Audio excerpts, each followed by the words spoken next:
اعوذ باللہ من الشیطان الرجیم بسم اللہ الرحمن الرحیم صلو علی الحبیب اللہم صلی علی سیدنا و مولانا محمد وبارک وسلم وصلی علیہ بسم اللہ الرحمن الرحیم وَأَنْ أَقِيمُوا الصَّلَاةَ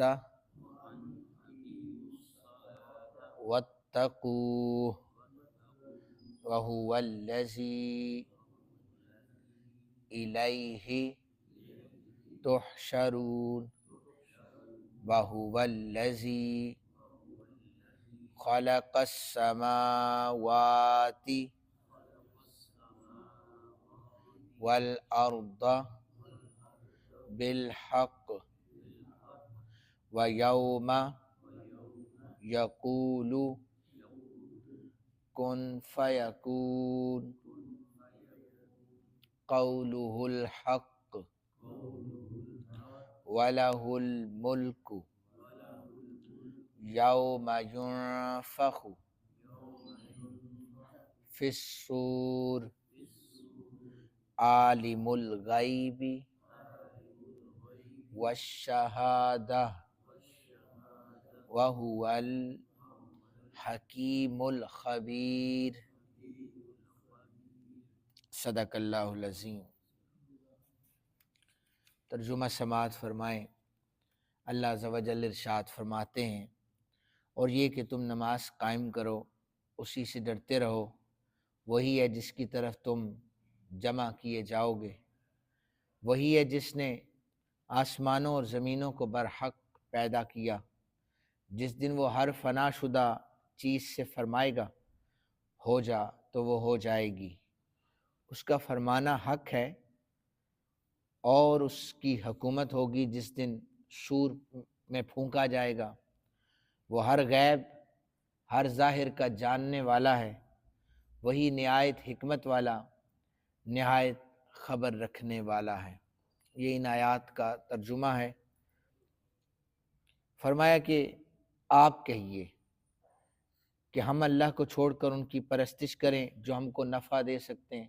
یہ پچھلی آیات میں فرمایا، نہ ہی کوئی دوسرا نفع دے سکتا ہے نہ نقصان پہنچا سکتا ہے، لیکن اللہ عز و جل وہ نفع بھی دیتا ہے، نقصان بھی دیتا ہے۔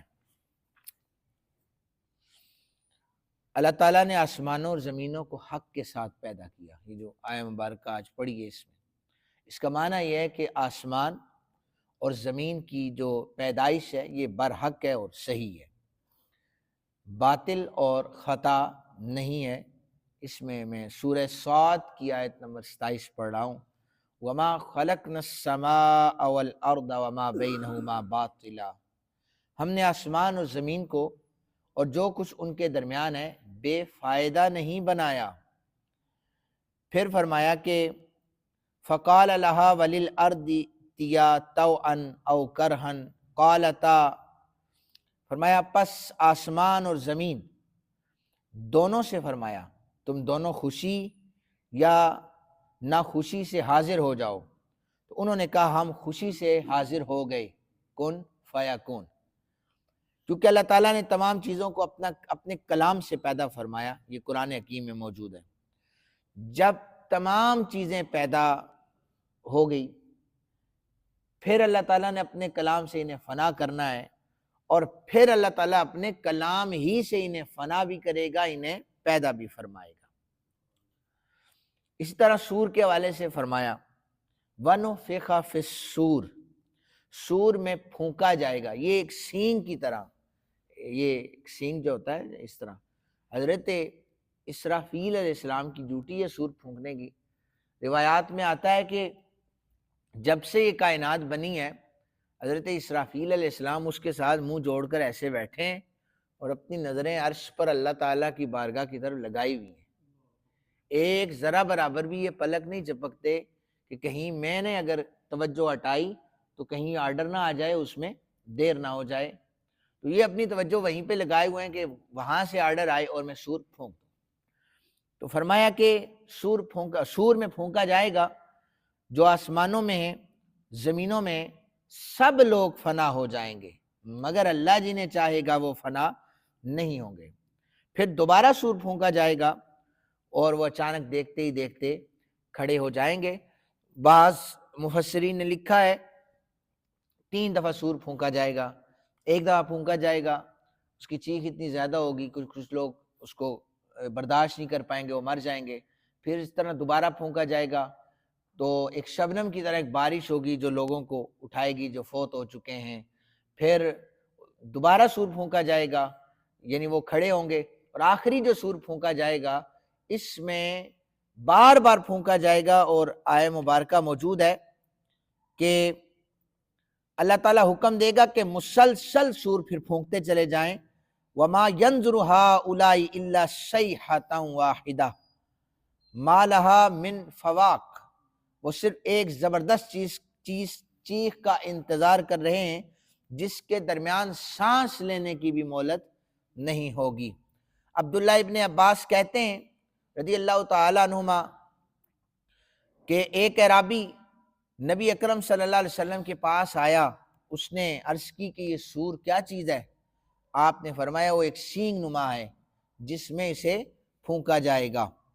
ابو سعید خدری رضی اللہ تعالیٰ عنہ کہتے ہیں رسول اللہ صلی اللہ علیہ وسلم نے فرمایا میں کس طرح نعمتوں سے فائدہ اٹھاؤں حالانکہ سینگ والے نے اپنے منہ میں سینگ ڈال رکھا ہے اور وہ غور سے سن رہا ہے کہ کب اسے پھونک مارنے کا حکم دیا جائے تو وہ اس میں سور پھونکے۔ یعنی حضور نے فرمایا کہ اتنی نعمتیں اللہ تم پر نازل فرما رہا ہے اور اس کے بعد بھی اور سور پھونکنے والا اس انتظار میں ہے، تمہیں جو وقت دیا گیا ہے اس دنیا میں اس میں تم اللہ کی وحدانیت کا اقرار کر کے اسی کے رستے پر چلو۔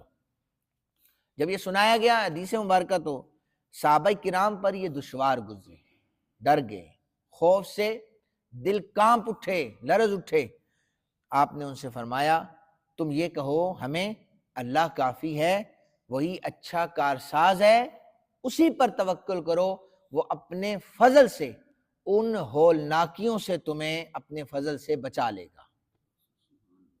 اللہ تعالیٰ پر توکل رکھو۔ حدیث مبارکہ حضرت ابو ہریرہ راوی ہیں، رسول اللہ صلی اللہ علیہ وسلم نے اپنے اصحاب کی جماعت آپ میں تشریف فرما تھے تو فرمایا اللہ تبارک و تعالیٰ نے آسمانوں اور جب زمینوں کو پیدا کرنے سے جب اللہ تعالیٰ فارغ ہوئے تو اللہ تعالیٰ نے سور کو پیدا کیا اور وہ حضرت اسرافیل علیہ السلام کو عطا کی گئی۔ انہوں نے سور کو اپنے منہ میں رکھا ہوا ہے، نظر اٹھا کر عرش بری کی طرف دیکھ رہے ہیں انتظار میں کہ کب حکم دیا جائے۔ حضرت ابو ہریرہ رضی اللہ تعالیٰ عنہ کہتے ہیں میں نے پوچھا، عرض کی یا رسول اللہ یہ کیا چیز ہے سور؟ تو آپ نے فرمایا وہ ایک سینگ ہے۔ انہوں نے پوچھا وہ کیسا ہے؟ آپ نے فرمایا وہ عظیم ہے، اس ذات کی قسم جس کے قبضہ قدرت میں مجھ محمد عربی صلی اللہ علیہ وسلم کی جان ہے، اس کی گولائی اتنی بڑی ہے جتنی آسمانوں کی چوڑائی ہے۔ ایک اور راوی نے کہا کہ 3 دفعہ پھونکا جائے گا جو میں پہلے عرض کر چکا ہوں۔ پھر فرمایا کہ پہلی مرتبہ حضرت اسرافیل علیہ السلام کو سور پھونکنے کا حکم جب اللہ تعالیٰ دے گا تو حضرت اسرافیل علیہ السلام سے فرمائے گا دہشت ڈالنے والی سور پھونکو، لوگوں کے دلوں میں دہشت پڑے گی۔ دوسری دفعہ فرمایا جائے گا کہ آسمان اور زمین میں جب پھونکے گا سب جتنی مخلوقات ہیں سب کے اندر دہشت پیدا ہو جائے گی، تو پھر اللہ تعالیٰ حکم دے گا کہ مسلسل پھونکو۔ پھر اللہ تعالیٰ پہاڑوں کو اڑائے گا اور وہ بادلوں کی طرح چل پڑیں گے اور پھر وہ خاک کا ڈھیر ہو جائیں گے، زمین اپنے ساکنوں سے لرز رہی ہوگی۔ فرمایا کہ یوم ترجف الراجفہ تتبعها الرادفہ قلوب یومئذ واجفہ، جس دن لرزنے والی لرز جائے گی یعنی زمین، پیچھے آنے والی اس کے پیچھے آئے گی، پہاڑ ایک دوسرے کے پیچھے چل پڑیں گے، بہت سے دن اس دن لرز رہے ہوں گے، زمین ایسے ہلے گی جیسے سمندر کی لہروں میں کشتی ڈول رہی ہوتی ہے۔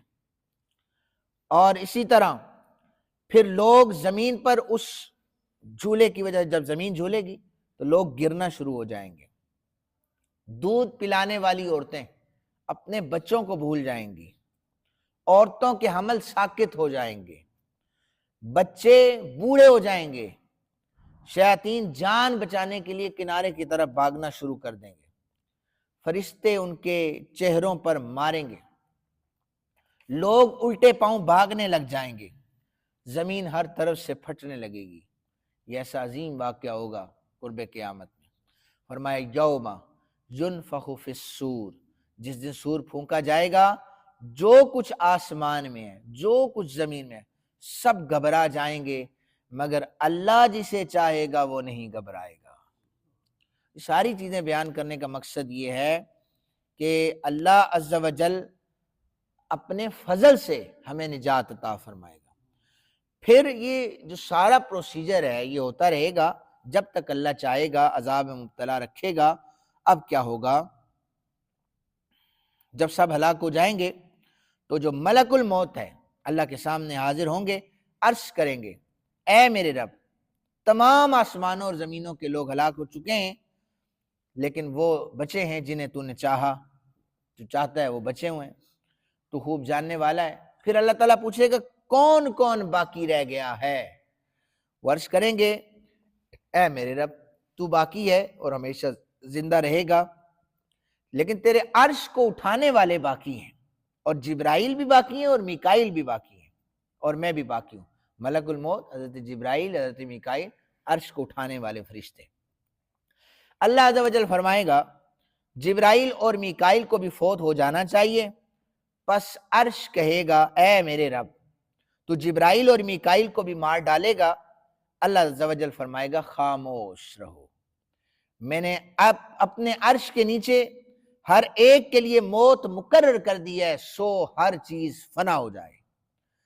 اب ملک الموت پھر اللہ کی بارگاہ میں حاضر ہو جائیں گے، عرض کریں گے جبرائیل اور میکائیل بھی فوت ہو گئے۔ اللہ تعالیٰ خوب جاننے والا ہے، لیکن پھر بھی پوچھے گا کون باقی ہے؟ وہ عرض کریں گے اے میرے رب، تو باقی ہے اور ہمیشہ زندہ رہنے والا ہے، تجھے موت نہیں ہے، تیرے عرش کے حاملین بھی باقی ہیں۔ اب اللہ تعالیٰ عرش کے حاملین کو حکم دے گا، وہ بھی اپنے اس کلمے سے فوت ہو جائیں گے۔ اللہ تعالیٰ پوچھے گا اب کون باقی ہے؟ حالانکہ اللہ تعالیٰ جانتے، یہ حدیث مبارکہ، تو وہ کہیں گے اب صرف تو باقی ہے، چونکہ تو زندہ رہنے والا ہے اور میں باقی ہوں۔ تو اللہ تعالیٰ فرمائیں گے میں نے تجھے اسی کام کے لیے پیدا کیا تھا، اب تو بھی مر جا، سو ملک الموت بھی مر جائے، صرف اللہ عز و جل کی ذات باقی رہے گی، صرف اللہ عز و جل کی ذات باقی رہے گی، جو احد ہے، جو صمد ہے، جسے نہ موت آئے گی، جسے نہ نیند آتی ہے، جسے نہ اونگ آتی ہے، وہ ہمیشہ سے ہے، وہ ہمیشہ تک رہے گا۔ اسی کے فضل پر یقین رکھیں، اپنی عبادتوں پر اترانا چھوڑ دیں، اللہ کے فضل پر، اس کی رحمت پر یقین رکھیں، ان ہولناکیوں سے وہ اپنے فضل سے ہمیں بچائے گا۔ اللہ تعالی ہمیں سیدھے رستے پر چلنے کی توفیق عطا فرمائے۔ وما علینا الا البلاغ المبین۔